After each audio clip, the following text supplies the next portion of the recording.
নমস্কার বন্ধুরা, দেখুন আমি এখানে 2 কিলো দুধ নিয়েছি, জাল দিয়ে বাড়ি করে ফেলেছি। এই যে দেখুন, আমি ক্ষীর বানাবো, ক্ষীর বানিয়ে মিষ্টি বানাবো। তো দেখতে থাকুন আমি ক্ষীরটা কীভাবে বানাই। দুধটা আমি ছোটো কড়াইতে ঢেলে দেবো এখন, দিয়ে ক্ষীরটা বানাবো। এই যে বন্ধুরা, আমি এই যে কড়াইতে দুধটা জাল দিলাম, জাল দিয়ে যে ক্ষীর বানিয়ে নিলাম। এই যে দেখুন অনেকটাই ক্ষীর হয়েছে।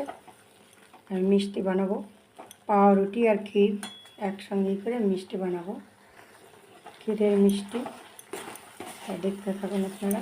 এই যে হয়ে গেছে আমার, একটু নরম রাখবো, যেহেতু আমি পাউরুটি দেবো এখানে, তাই একটু নরম রাখলাম। বন্ধুরা, আমি ক্ষীরটা বানিয়ে রাখলাম, দেখুন পরে আমি মিষ্টি বানাবো। তো আজকে আমি ক্ষীরের ভিডিওটাই ছাড়বো, তো দেখতে থাকুন। কত সুন্দর হয়েছে ক্ষীরটা দেখুন। বন্ধুরা, সবগুলা ক্ষীর আমি